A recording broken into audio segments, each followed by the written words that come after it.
سبحان اللہ۔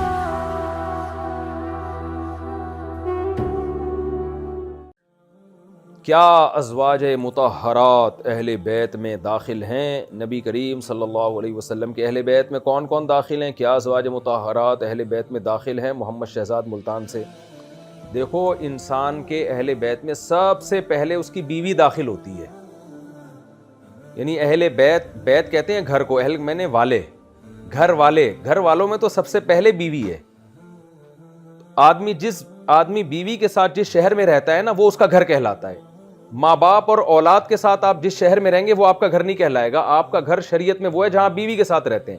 اس کی مثال ایسے ہے، آپ کراچی میں تھے، آپ نے اپنی بیوی کے ساتھ لاہور میں رہنا شروع کر دیا، تو اب آپ جب کراچی آئیں گے تو سفر والی نماز پڑھیں گے، لاہور جائیں گے تو پوری نماز پڑھیں گے، اس لیے کہ آپ کی بیوی لاہور میں رہتی ہے۔ تو اسلام میں بیوی کو اتنی ویلیو دی گئی ہے کہ بیوی جہاں آپ کے ساتھ رہے گی وہ آپ کا اصل گھر کہلائے گا۔ اس میں آپ 1 منٹ کے لیے بھی آئیں گے تو پوری نماز پڑھیں گے، آپ مسافر نہیں کہلائیں گے۔ تو اور قرآن میں بھی ازواج مطہرات کو اہل بیت کہا ہے، انما یرید اللہ لیذھب عنکم الرجس اہل البیت ویطہرکم تطہیرا۔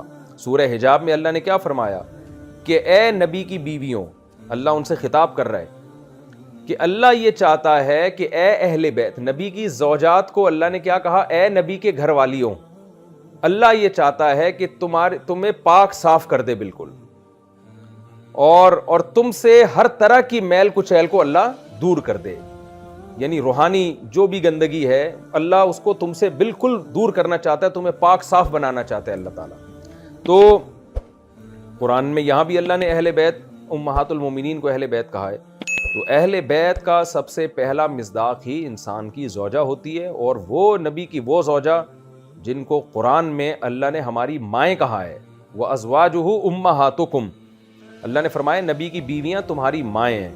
تو جن کو اللہ نے ہماری مائیں کہا ہے تو وہ تو ہمارے نبی کی سب سے پہلے گھر والی ہوئی ہیں، یعنی ہمارے نبی کے گھر میں ہمارے نبی اگر روحانی باپ ہیں تو آپ بتاؤ، آپ کے جو جسمانی باپ ہوتے ہیں ان کی جو اہلیہ ہیں، جو آپ کی جسمانی ماں ہیں، وہی تو ان کی اصل گھر والی ہیں، اور انہی کی وجہ سے آپ اس گھر کا جز بنے ہیں۔ تو اسی طرح روحانی جو ہمارے باپ ہیں وہ نبی صلی اللہ علیہ وسلم، اور ہماری روحانی مائیں ازواج مطہرات، تو جو روحانی مائیں ہیں وہی روحانی باپ کی گھر والی ہے۔ تو یہ ایک عجیب پروپیگنڈا کیا گیا ہے کہ اہل بیت سے نبی کی ازواج ہی کو نکال دیا ہے لوگوں نے، یہ بہت بڑا جرم ہے، اور میں تو سمجھتا ہوں کہ یہ تو ایسا معلوم ہوتا ہے کہ قرآن کی اس آیت کا صریح انکار ہے، تو کفر معلوم ہوتا ہے یہ عقیدہ رکھنا کہ امہات المومنین کو اہل بیت سے خارج کر دیا جائے۔